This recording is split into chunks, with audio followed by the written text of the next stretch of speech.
Bonjour à tous, c'est Toubi3. Bienvenue sur cette toute nouvelle vidéo. Petite vidéo sur la MDO comme d'habitude et comme on les aime. Alors aujourd'hui est un jour un peu spécial parce qu'on va review des bases et puis je vais vous mettre un commentaire sous cette vidéo avec le lien des bases. Comme ça vous pouvez les reprendre et puis faire des bonnes défenses sur le village secondaire. Et ça bien évidemment comme d'habitude ça fait toujours extrêmement plaisir. Donc ça, alors je dis qu'il y a 10 bases. Mais sauf qu'en réalité, il y en a 5 avec deux variantes pour chacune des bases. Une pour l'aérien, une pour le terrestre. Parce que, euh, parce que bah, des fois on se fait attaquer en aérien, des fois on se fait attaquer en terrestre. Et donc du coup, c'est bien d'avoir des pièges adaptés en fonction de ce que l'adversaire utilise. Après, vous avez le droit de réfléchir, pas comme Dybala, et d'adapter vos trappes en fonction des personnes qui vous attaquent. Donc là, on est parti sur la première base. Donc une base très très connue et qui est pas simple à faire en PK. Généralement, les joueurs ils vont essayer d'attaquer sur les doubles canons. Donc ça peut être très bien en haut comme en bas.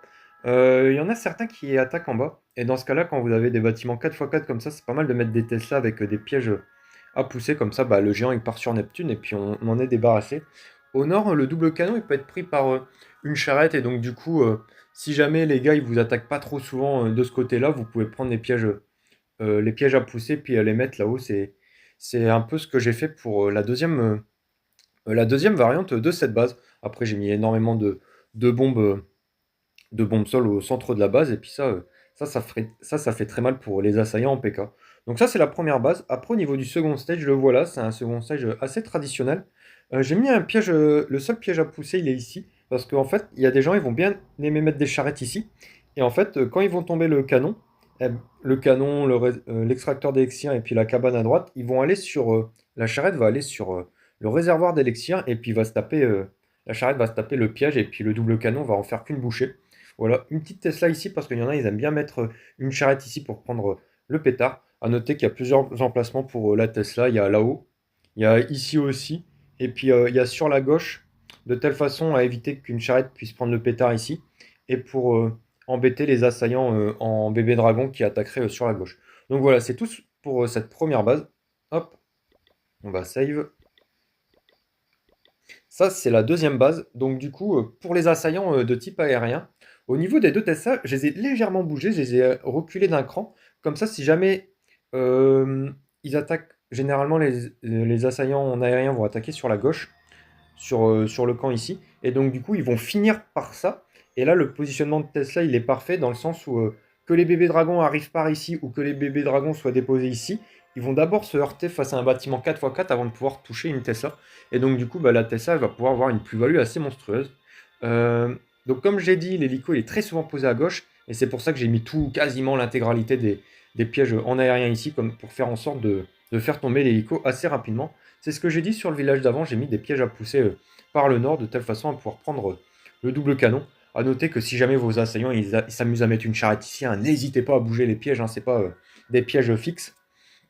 Et sur la droite, des petites bombes, ça peut avoir son importance parce que certains ils vont déjà parce que c'est un bon emplacement pour une charrette sur la droite et comme ça le poste de garde il va pouvoir décimer la charrette étant donné que la charrette elle va prendre des dégâts grâce aux bombes. Donc ça c'est tout pour cette première base donc et la variante. Et donc du coup au second stage j'ai rien changé après pareil hein, si jamais les assaillants ils aiment bien vous attaquer d'une certaine manière n'hésitez pas à bouger un petit peu les trappes. Hop. Alors, on passe sur la prochaine base. Donc ça, c'est la base de Fury, tout simplement. Euh, donc pour les assaillants PK, alors les bases, je les ai modifiées. J'ai modifié deux trois trucs. Normalement, il n'y a pas de bâtiment ici en fait. Mais j'ai rajouté pour une raison simple, c'est que les assaillants en PK, ils aiment beaucoup mettre la machine terrestre sur un corner building, enfin sur un bâtiment dans un coin. Et donc, du coup, là, ils vont mettre leur machine ici pour qu'elle marche et aille là-dessus. Et donc, du coup, tout naturellement, ils vont déployer leur attaque PK sur le bas de la base.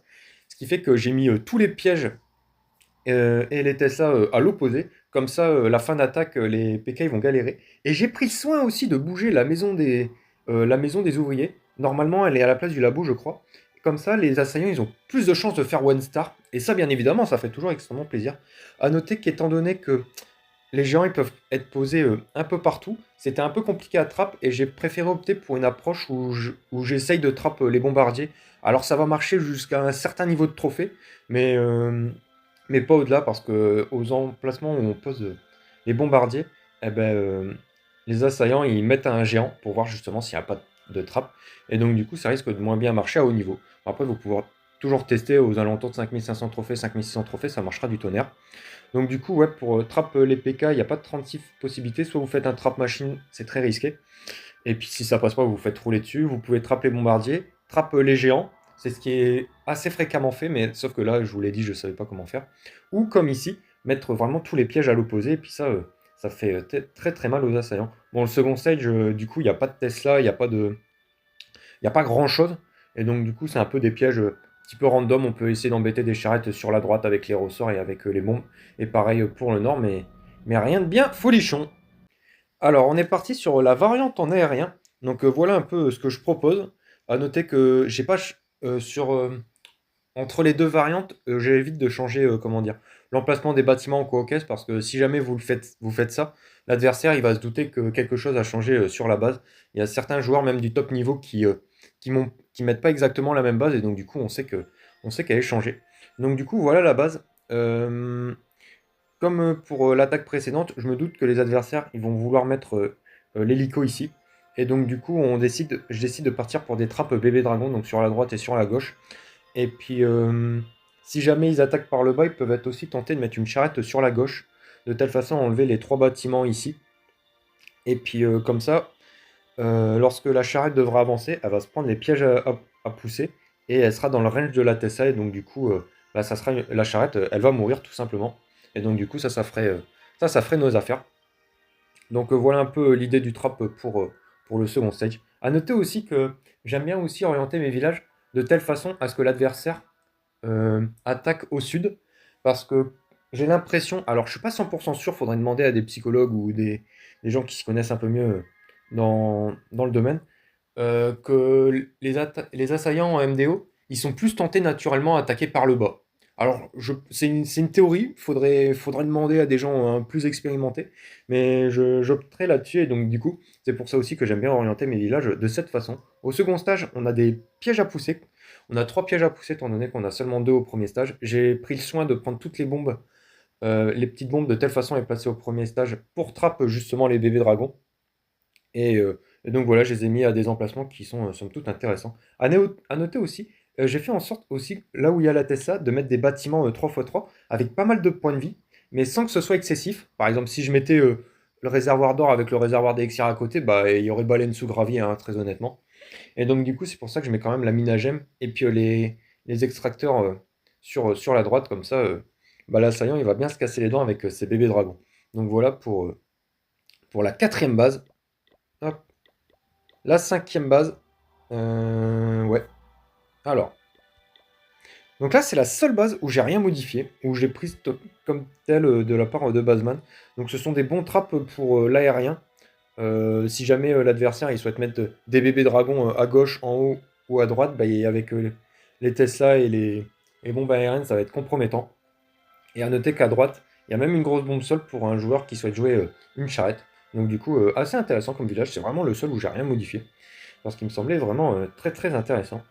Second stage, un peu particulier, ça peut embêter certains. J'ai mis une petite charrette. Le seul truc que j'ai fait, c'est que j'ai mis un piège à pousser au nord. C'est à peu près le seul truc que j'ai fait. Donc voilà, c'est pas le meilleur second. Je trouve pas que ce soit le meilleur second stage, mais étant donné qu'il change de d'habitude, ça peut embêter les assaillants, surtout à plus bas niveau. Donc voilà, c'est tout pour cette variante. On va aller voir hop, celle contre les PK. Donc voilà, le second stage, rien n'a changé. Par contre, sur le first stage, les doubles canons, on peut voir qu'ils sont orientés vers le nord. Et donc, du coup, comme il y a un bâtiment dans le coin à gauche, il y a de fortes chances pour que les gens ils mettent leur machine ici, qu'ils mettent géant bombardier PK par ici. Et donc, du coup, là, on a pris bien grand soin de mettre des pièges à pousser de telle façon à attraper les. Comment ça s'appelle les géants. Et comme ça, bah, la machine, elle va prendre tarif avec avec le double canon et la tour d'archer. Et puis les Tesla en fin de parcours avec des grosses bombes, étant donné qu'on peut pas trop les mettre au centre de la base. Donc c'est à peu près tout pour ce, je sais plus, pour ce sixième village, je crois. Alors on est parti pour la septième base, donc ça c'est vraiment une base atypique. Si jamais vous l'avez trouvé, bah, bravo à vous parce que c'est extrêmement rare ce genre de base Pour une raison très simple, c'est que contre les PK, c'est nul à chier. Voilà, on va pas se mentir. Étant donné qu'il n'y a aucune ouverture à faire, eh ben, on peut se dispenser de mettre de bombardier. Donc du coup, bah, avec deux géants 4 PK, vous allez juste vous faire rouler dessus.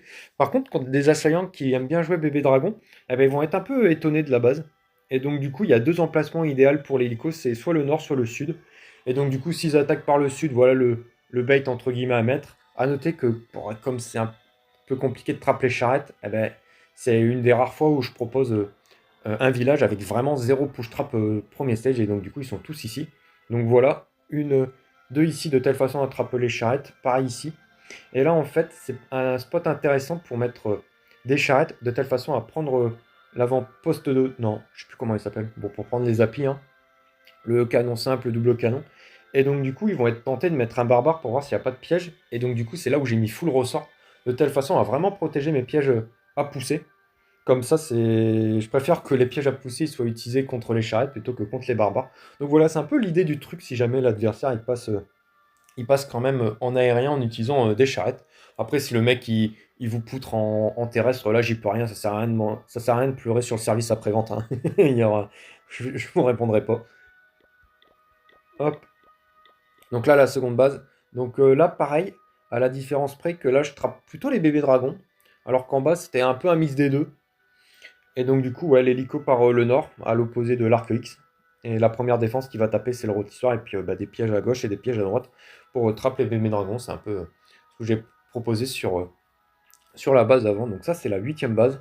Et pareil, hein, en terrestre, vous vous ferez poutrer. Et petit Tesla ici, comme ça, les derniers bébés dragons, ils peuvent vraiment prendre le tarif avec la Tesla. Notez que les trappes second stage n'ont absolument pas bougé. Hop. Alors c'est une base très très connue. Je me suis pris beaucoup de trappes hélicoptères sur la droite. Donc ça c'est peut-être plus à haut trophée. Un trap comme ça sur la droite. Il y a peut-être à plus bas trophée, les gens ils vont vouloir mettre un hélico sur la gauche. Voire en bas après. Après ceci dit à droite ça peut toujours être utile contre des bébés dragons ou quoi aux caisses. Et puis les pièges à pousser pour les assaillants PK qui aimeraient bien attaquer sur le double canon ainsi que sur un méga Tesla. Ça, c'est un des meilleurs spots pour jouer PK. Surtout qu'on peut mettre sa machine terrestre dans le coin à droite, de telle façon à ce qu'elle génère le plus rapidement possible la capacité level 3 avant d'arriver au cœur de la base. Donc ça, c'est la variante contre l'aérien. Et on va voir juste après le tout dernier village, le 10e, avec les trappes en terrestre. Donc voilà la toute dernière base. Ouais, j'ai changé un peu d'approche. N'hésitez pas si jamais les gens ils aiment bien vous attaquer sur la droite, à mettre vos pièges à pousser comme je l'ai fait sur la variante contre l'aérien. Après, il y en a certains, ils aiment bien aussi attaquer à gauche. Je sais pas trop pourquoi. En mettant directement la machine ici, c'est un peu débile. Et donc du coup là, un peu comme le premier village que je vous ai montré, j'ai mis full piège à pousser sur la droite. Comme ça peut faire fail des attaques parce que le géant il part très très loin. Et puis j'ai mis toutes les grosses bombes au centre de la base. Le second stage n'a absolument pas changé. Par contre, je ne l'avais pas présenté. Donc une petite essai ici pour embêter les joueurs qui veulent prendre les applis avec des charrettes. Et puis un petit piège à pousser ici pour ceux qui aiment bien mettre le héros terrestre ici, qui mettent deux ou trois charrettes ici. Comme ça, il y en a une qui part directement sur le double canon et ça fait fail l'attaque. Donc voilà, c'est tout pour cette petite vidéo. Si jamais elle vous a plu, comme d'habitude, n'hésitez pas à mettre un petit pouce bleu, un commentaire partagé. Et quant à moi, je vous retrouve très très bientôt pour une prochaine vidéo sur Clash of Clans. D'ici là, portez-vous bien. Allez, salut!